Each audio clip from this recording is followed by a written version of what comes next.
في كلامه المجيد وفرقان الحميد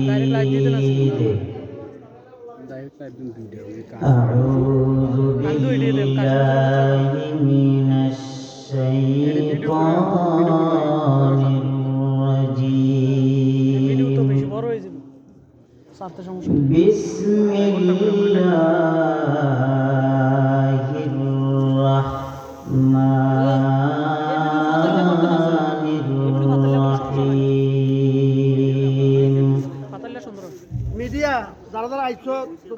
الله لا إله إلا هو الحي القيوم لا تأخذه سنة ولا نوم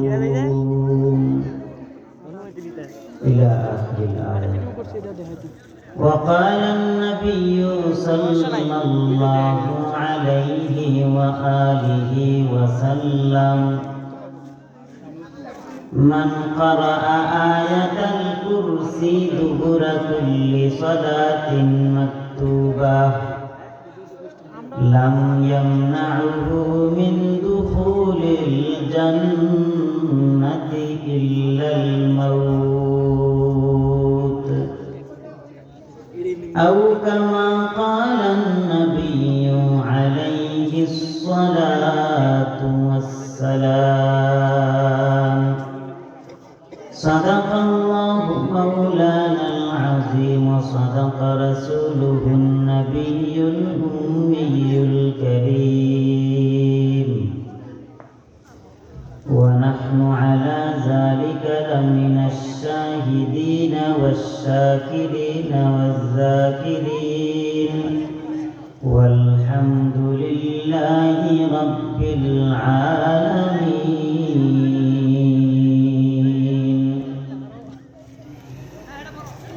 दुनिया सदाकत में तेरा नाम रहेगा,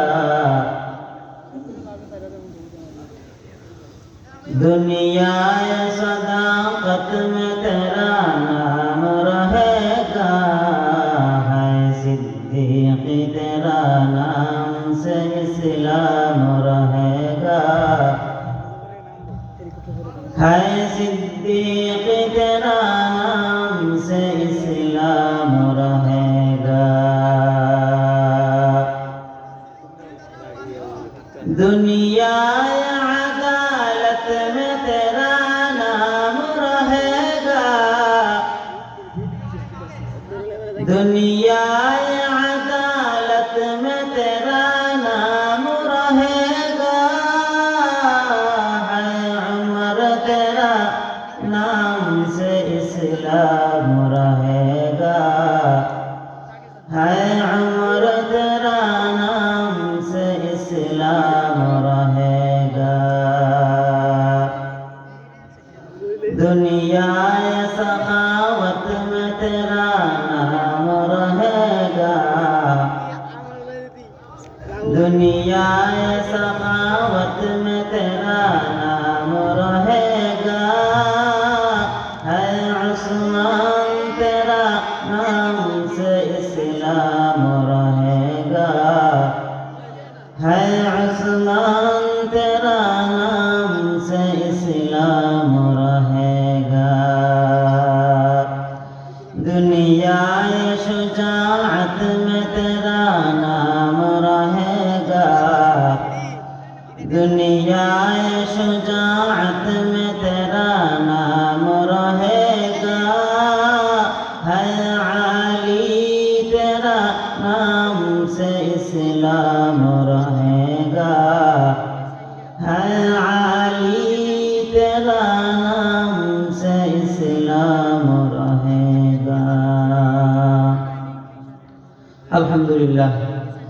কলাউড়া দারুস সুন্নাহ কাসিমিয়া ফাজিল ডিগ্রি মাদ্রাসা কর্তৃক আয়োজিত তাফসিরুল কোরআন মাহফিলের সম্মানিত সভাপতি সাহেব, প্রধান অতিথি,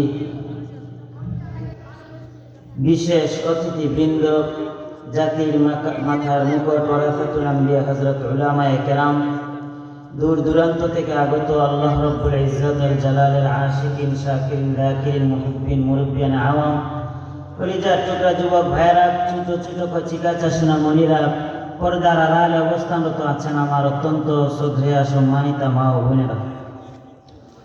আমরা সর্বপ্রথম আল্লাহর দরবারে শুকরিয়া জ্ঞাপন করি যে আল্লাহ সুবহানাহু ওয়া তাআলা আমাদেরকে অত্যন্ত মায়া করে, মহব্বত করে, ভালোবেসে রহমতি, বরকতি, জান্নাতি মজলিসে আসার বসার তৌফিক দান করিলেন। এজন্য আমরা সবাই আওয়াজ করে জুড়ে সুরে কালিমাতুশ শুকুর আদায় করি, বলি আলহামদুলিল্লাহ। আরো জুড়ে একটু কালিমাতুশ শুকুর আদায় করি, বলি আলহামদুলিল্লাহ। আজকে আপনাদের এখানে আসবেন অত্যন্ত মজা করে করে যিনি দ্বীনের কথাগুলো বলেন, মুশতাক ফয়েজি পীর সাহেব, যার ভক্ত নিজেও, যার কথা শোনার জন্য নিজে অনেক আগ্রহী।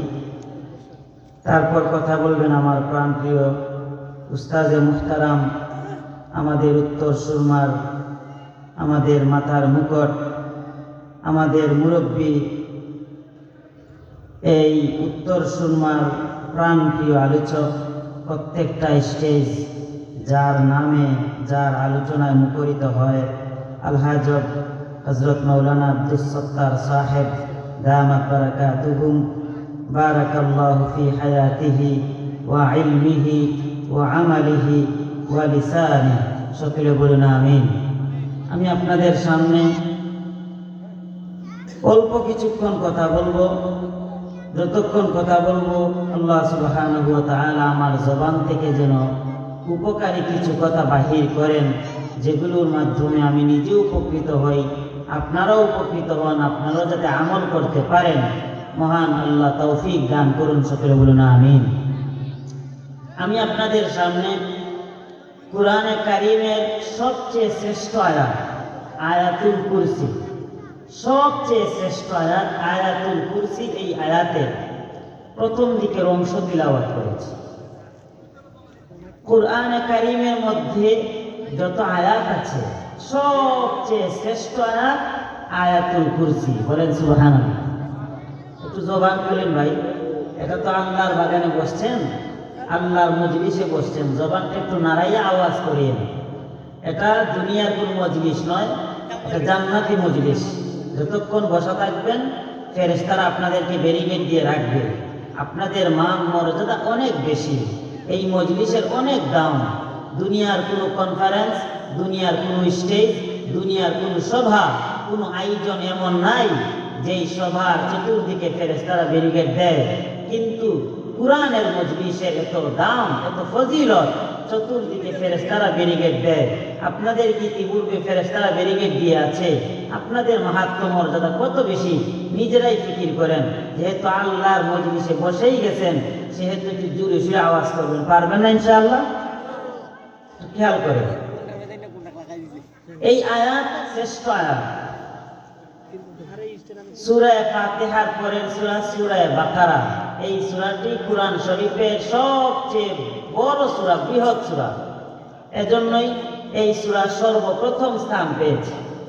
মুফাসসিরিনে কেরাম আরেকটি কারণ উল্লেখ করেন, যেহেতু এই সূরা বাকারার মধ্যে আয়াতুল কুরসির মতো শ্রেষ্ঠ একটি আয়াত আছে, এই আয়াতটি সূরা বাকারার মধ্যে থাকার কারণে এই সূরাটাকে সূরা ফাতিহার পরেই কুরআনের অন্যান্য সূরার পূর্বে স্থান দেওয়া হয়েছে, বলেন সুবহানাল্লাহ। এই সূরা বাকারার এই যে আয়াতটি আয়াতুল কুরসি, এই আয়াতের প্রথমে আল্লাহ সুবহানাহু ওয়া তাআলা আল্লাহর নিজের পরিচয় দিয়েছে। দেখেন, আল্লাহ সুবহানাহু ওয়া তাআলা নিজের পরিচয় দিয়েছেন। আল্লাহ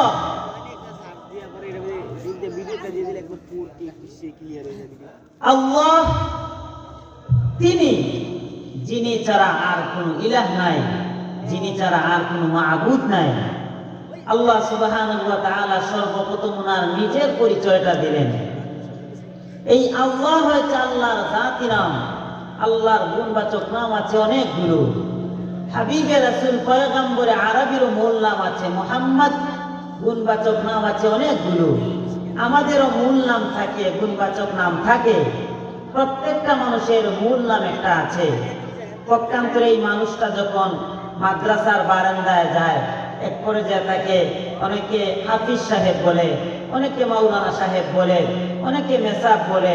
বিবাহ করার পরে শ্বশুরালয়ে গেলে অনেকে জামাই বলে, বাচ্চার বাবা হয়ে গেলে বাচ্চার নাম সম্বোধন করে অমুকের বাবা বলে।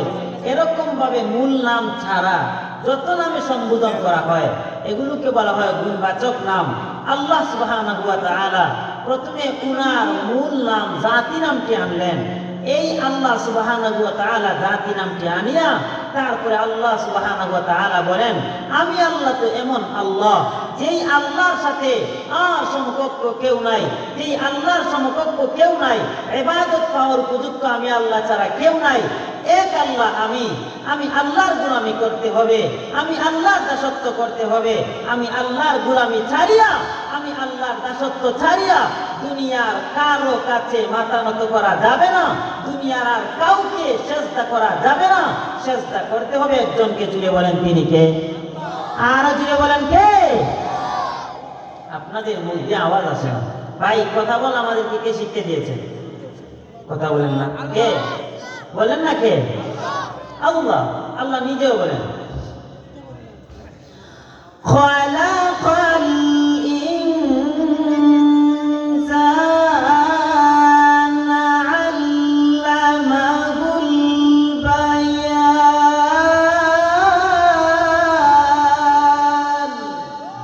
মানুষ সৃষ্টি করেছেন কে? কথা বলা শিক্ষা দিয়েছেন কে? আল্লাহ মানুষ সৃষ্টি করলেন, কথা বলা আল্লাহ শিক্ষা দিলেন। আল্লাহর মজলিসে বসে যদি জুড়ে কথা বলতে না পারেন, এটার চাইতে দুঃখজনক আর হতে পারে না। আরে ভাই, আমাদের তো কোনো অস্ত্র নাই, আমাদের বিশাল বিশাল কোনো অস্ত্র নাই যে বেঈমানদের মোকাবেলা করব। আমাদের অস্ত্র হয়েছে, মূল অস্ত্র হয়েছে আল্লাহু আকবারের ধ্বনির আওয়াজ।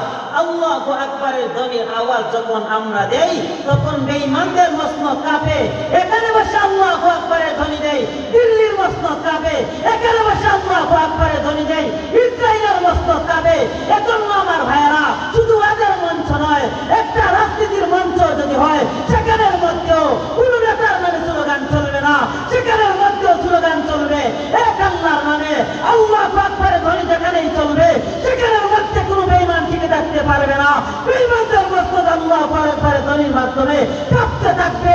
বেঈমানদের মসনদ আল্লাহু আকবারের ধ্বনির মাধ্যমে যখন কাঁপবে, তখন করে বাংলাদেশ থেকে পালিয়ে যাইতে বাধ্য হবে। ঠিক কিনা বল?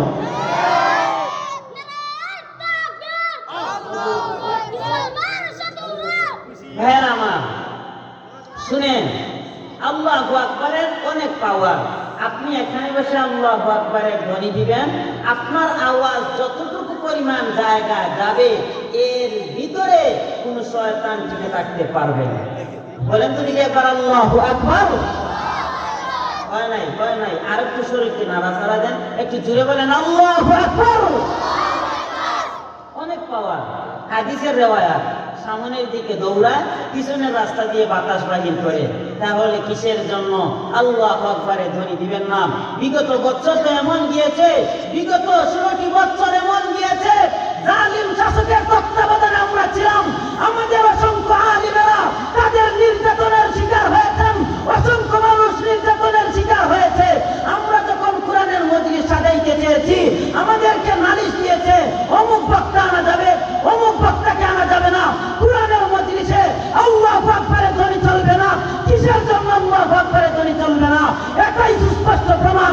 আমরা আল্লাহু আকবারের ধ্বনি দেই, তাদের ভিতরে কম্পন তৈরি হয়ে যায়। ঠিক কিনা বলো?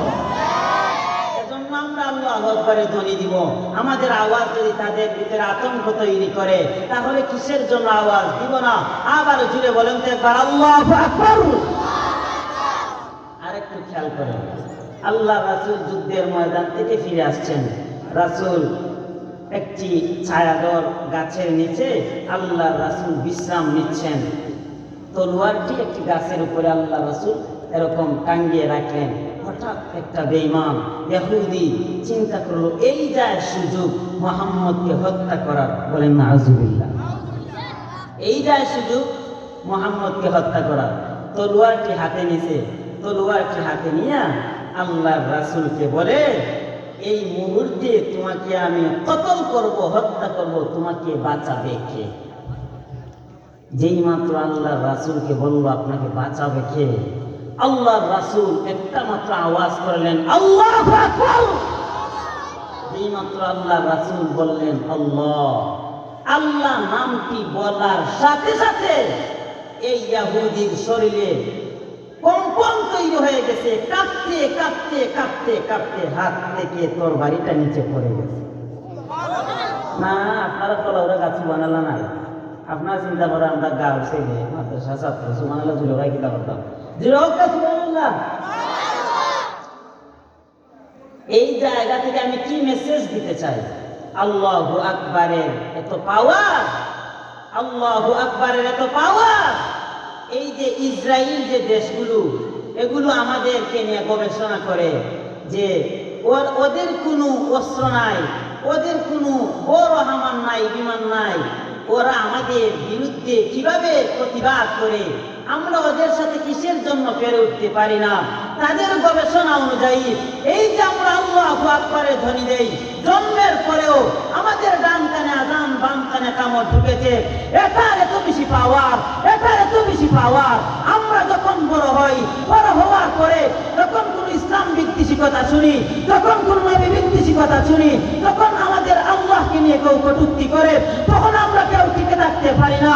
আল্লাহু আকবারের ধ্বনির মাধ্যমে আমরা যখন সামনে আগায় যাই, তখন আস্তিকার মুরতাদ আমাদের সামনে থাকুক না কেন, আল্লাহু আকবারের ধ্বনি নিয়ে যখন সামনে আগাই, কোন আস্তিকার মুরতাদ আমাদের সামনে টিকে থাকতে পারে না, ময়দান ছেড়ে পালিয়ে যায়। ঠিক কিনা বলো?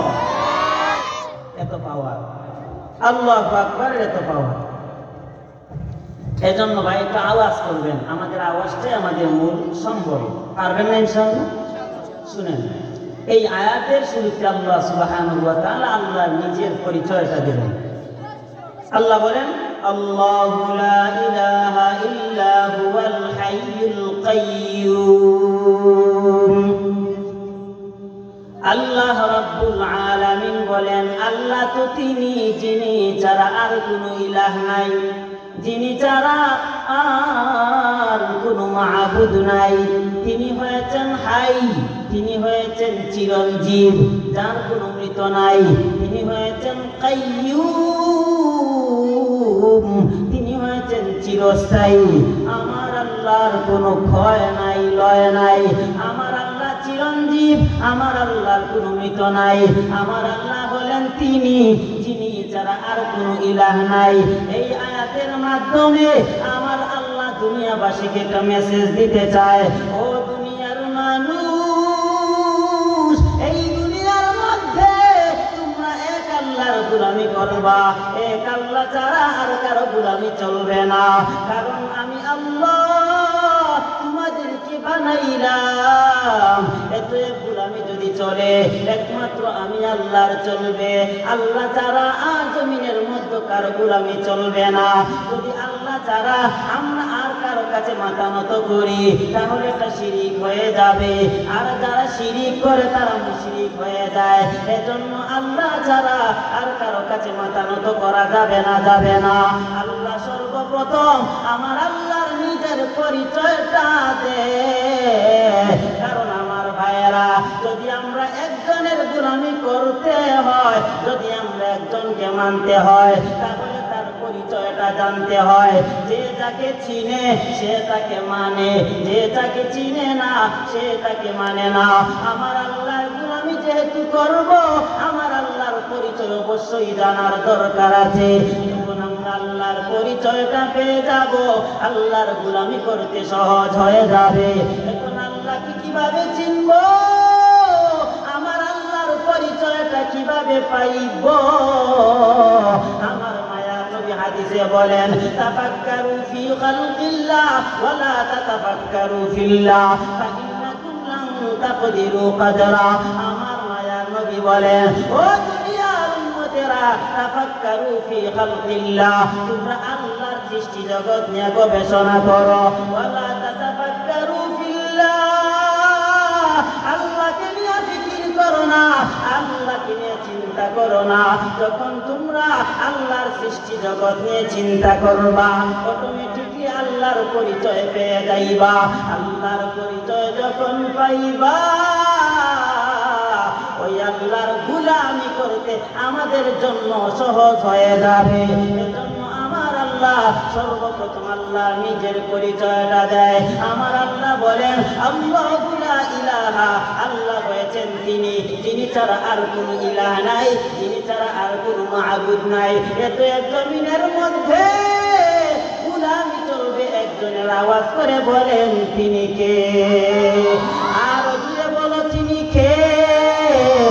বলেন আমাদের আল্লাহ। এক আল্লাহ ছাড়া জমিনের মধ্যে আর কারো গোলামি চলবে না, আর কারো গোলামি চলবে না। এজন্য এখানে যারা বাবা আছেন, আপনাদের কাছে আমার একটা নসিহত হলো, আপনারা প্রত্যেকেই আপনাদের সন্তানদেরকে নসিহত করো, আপনাদের সন্তানদেরকে ওয়াজ করো। ও আমার সন্তান, জমিনের মধ্যে যতদিন থাকবা এক আল্লাহর গোলামি করবা, আল্লাহ ছাড়া আর কারো কাছে মাথা নত করবা না। কোন মাজারের মধ্যে গিয়া কখনো সেজদা দিবা না, কোন মাজারওয়ালার কাছে কিছু চাইবা না। মাজারওয়ালা কিছু দিতে পারে না, যিনি দিতে পারে না ওয়াজ করে বলেন তিনি কে? বলেন আমাদের আল্লাহ। এজন্য কিছু যদি চাইতে হয় আল্লাহর কাছে চাইতে হবে। আল্লাহর কাছে না চাইয়া তুমি যদি কোনো মাজারের মধ্যে চাও, তাহলে তুমি শিরক করে ফেললা। আর যারা শিরক করে তাদের কোনো ক্ষমা নাই। আমার আল্লাহ বলেন ইন্নাল্লাহা লা ইয়াগফিরু আন ইউশরাকা বিহি ওয়া ইয়াগফিরু মা দুনা যালিকা লিমান ইয়াশা। আমার আল্লাহ বলেন যারা আল্লাহর সাথে শিরক করবে, আমার আল্লাহ তাকে ক্ষমা করবে না। কিন্তু শিরক করা ছাড়া আর যত বড়ই পাপ তুমি করো না কেন, আর যত বড় অপরাধ তুমি করো না কেন, আমার আল্লাহ যাকে ইচ্ছা তাকে আমার আল্লাহ ক্ষমা করে দিবে। কিন্তু শিরকের গুনাহ যদি করিয়া যাও, আমার আল্লাহ ক্ষমা করবে না। কিন্তু যারা শিরক করে, শিরকের পরে যদি ক্ষমা চায়, তার ক্ষমার একটা রাস্তা আছে, সেটা হলো দুনিয়ায়। কিন্তু দুনিয়া থেকে যাওয়ার পর তার আখিরাতে কোনো ক্ষমা নাই। দুনিয়াতে তাকিয়ে যদি সে শিরক করে ফেলে, এক পর্যায়ে যদি সে বুঝতে পারে সে শিরক করে ফেলেছে, নতুন করে কালিমা পড়ে যদি মুসলমান হয়ে যায়, আমার আল্লাহ তাকে ক্ষমা করে দিবে। কিন্তু শিরক করিয়া যদি মরিয়া যায়, আমার আল্লাহ তাকে ক্ষমা করবে না। কারণ যারা শিরক করে তারা মুশরিক হয়ে যায়। মুশরিকের জন্য আল্লাহর জান্নাত হারাম হয়ে যায়, জাহান্নাম তার জন্য ওয়াজিব হয়ে যায়। বলেন না নাউযুবিল্লাহ।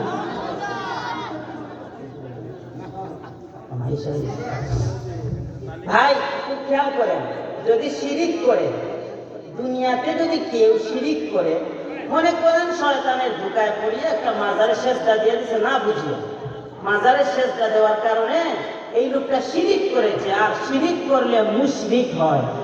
মুশরিক যদি তুমি হও, তোমার দুনিয়াতে ক্ষমার রাস্তা আছে, সেটা হলো নতুন করে যদি তুমি কালিমা পড়ে মুসলমান হয়ে যাও, আল্লাহ তোমাকে ক্ষমা করবে।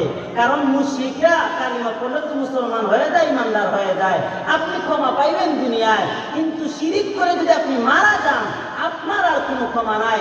শিরক করলে তো মুশরিক হয়ে যায়, মুশরিকের জন্য আল্লাহর জান্নাত হারাম হয়ে যায়, জাহান্নাম ওয়াজিব হয়ে যায়। এজন্য চলার ক্ষেত্রে খুব বেশি সতর্ক থাকতে হবে। শিরক করে শিরক হয়ে গেল কিনা, আল্লাহর সাথে কাউকে অংশীদার করে ফেললাম কিনা, এটা খুব বেশি সতর্ক থাকতে হবে। সতর্ক থাকিয়া আল্লাহর সাথে অংশীদার যাতে কাউকে শরীক না হয়, এদিকে খেয়াল করিয়া আল্লাহর গোলামি করতে হবে। পারবেন তো ইনশাআল্লাহ? ভাইয়েরা আমার, খুব খেয়াল করেন, আমার আল্লাহ রাব্বুল আলামিন আয়াতের প্রথম দিকে আল্লাহর নিজের পরিচয়টা দেন। আমার আল্লাহ হয়েছেন হাই, আমার আল্লাহ হয়েছেন কাইয়ুম। এই যে কাইয়ুম শব্দটা হযরত উমর রাদিয়াল্লাহু তাআলা আনহু বলেন, আমি কখনো কাইয়ুম পড়তাম না, আমি সব সময় এটাকে কিয়াম পড়তাম। কিয়াম কারণ হলো কিয়াম শব্দের অর্থ হলো দণ্ডায়মান। আমার আল্লাহ এত বড় দণ্ডায়মান, আমার আল্লাহ যেই দণ্ডায়মান, এই দণ্ডায়মান থেকে আমার আল্লাহকে কেউ কোনো দিকে দিক সেদিক করতে পারে না। আমার আল্লাহ দণ্ডায়মান। এজন্য ইবনে উমর বলেন, আমি কোনো সময় কাইয়ুম পড়তাম না, আমি সব সময় কিয়াম পড়তাম। ও আমার ভাইয়ের একটু সামনে আগায়, আমার আল্লাহ বলেন, লা তাখুযুহু সিনাতুন ওয়ালা নাওম। আমার আল্লাহ বলে, গোলাম, আমি আল্লাহর কোনো তন্দ্রা নাই, আমি আল্লাহর কোনো ঘুম নাই। আমরা যখন দুনিয়াতে একদিন দুই দিন ঘুমাই না, আমাদের শরীরটা বড় দুর্বল হয়ে যায়, আমরা চলতে পারি না, খাইতে পারি না, আমরা চলাচল করতে পারি না, কাজকর্ম করতে পারি না, আমাদের শরীরটা দুর্বল হয়ে যায়। কিন্তু আমার আল্লাহ এমন আল্লাহ, আমার আল্লাহর কোনো ঘুম নাই, আমার আল্লাহর ঘুম থাকবে দূরের কথা, আমার আল্লাহর তন্দ্রাও নাই, আমার আল্লাহর তন্দ্রা আসবে দূরের কথা, আমার আল্লাহর তন্দ্রার কোনো আভাস নাই। বলেন না সুবহানাল্লাহ। ও আমার ভাইয়েরা, আমার আল্লাহ কেমন আল্লাহ, আমার আল্লাহর কোনো ঘুম নাই।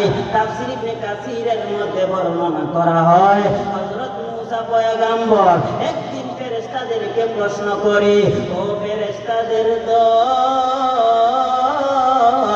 আমার আল্লাহ কি ঘুমায় না, আমার আল্লাহ কি ঘুমায় না? ফেরেশতারা আল্লাহকে প্রশ্ন করে, আল্লাহ আপনার পয়গম্বর মুসা নবী বলে আপনার কি ঘুমান নাই? আল্লাহ বলে, ও ফেরেশতারা, আমার মুসাকে আমি এটা কেমনে বুঝাই? আমার মুসার চোখ থেকে 3 দিনের জন্য ঘুমটাকে নির্ঘুম বানাইয়া দাও, আমার মুসার চোখ থেকে ঘুমটা কেড়ে নাও 3 দিনের জন্য। ফেরেশতারা 3 দিনের জন্য ঘুমটা নির্ঘুম করে দিলেন। এর মানে 3 দিন পর্যন্ত ঘুমাইতে পারে নাই। 3 দিন পরে আমার আল্লাহ ফেরেশতাদেরকে বললেন, আমার মুসার উভয় হাতে 2টা গ্লাস ভর্তি পানি দিয়া দাও, 2টা গ্লাস ভর্তি পানি দিয়া দাও। মুসা নবীর উভয় হাতে যখন গ্লাস ভর্তি পানি দেওয়া হলো, উভয় হাতে গ্লাস ভর্তি পানি দেওয়ার পরে ফেরেশতারা বললেন, কোনোভাবে যেন হাত থেকে গ্লাসটা না পড়ে। হযরত মুসা নবীর এক পর্যায়ে চোখের মধ্যে ঘুম চলে আসলো। যখন চোখে ঘুম চলে আসলো, হাত থেকে গ্লাসটা পরে ভেঙে গেল। আমার আল্লাহ সাথে সাথে জানাইয়া দেন, ও মুসা পয়গম্বর, উভয় হাতে 2টা গ্লাস, এই 2টা গ্লাসে 2টা পানিও তুমি টিকে রাখতে পারো নাই, তোমার চোখে ঘুম আসার কারণে। এখন একটু চিন্তা করো, আমি যে আল্লাহর হাতে 7 আসমানটা কুটিবিহীন দণ্ডায়মান, আমি যে আল্লাহর হাতে 7টা জমিন দণ্ডায়মান, আমি আল্লাহ যদি ঘুমাইয়া যাই, এই আসমানের কি হালত হবে? এই আসমানটা যদি ভেঙে যায়, জমিনে আমার গোলামের কি হালত হবে? সুবহানাল্লাহ। এজন্য আল্লাহ বলেন, গোলাম, আমি আল্লাহর কোনো ঘুম নাই, আমি আল্লাহর কোনো তন্দ্রা নাই। আমার আল্লাহ কেমন আল্লাহ? এই আল্লাহর কোনো ঘুম নাই, এই আল্লাহর কোনো তন্দ্রা নাই, এই আল্লাহর সমকক্ষ কেউ নাই। এমন আল্লাহর গোলামি করার দরকার আছে না নাই? আল্লাহ সুবহানাহু ওয়া তাআলা আমাদের সবাইকে এমন আল্লাহর গোলামি দাসত্ব পরিপূর্ণ করার তৌফিক দান করুন। সবাই বলুন আমিন।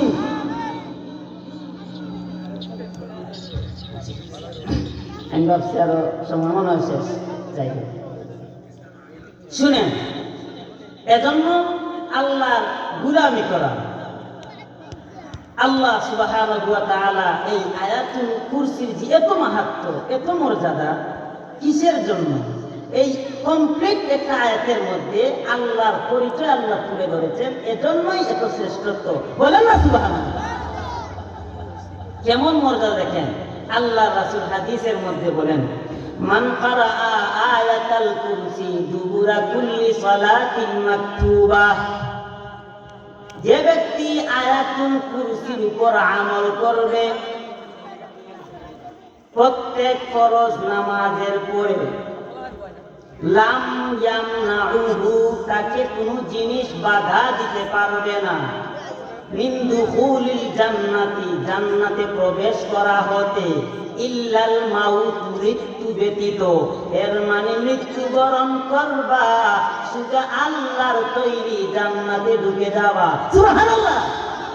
ভাইয়েরা আমার, আপনি যদি নামাজের পরে একদিকে যখন ইমাম সাহেব সালাম ফিরানোর পরে তিনবার আস্তাগফিরুল্লাহ, আমার মায়ার নবীর সুন্নাত, তিনবার আস্তাগফিরুল্লাহ পড়বা।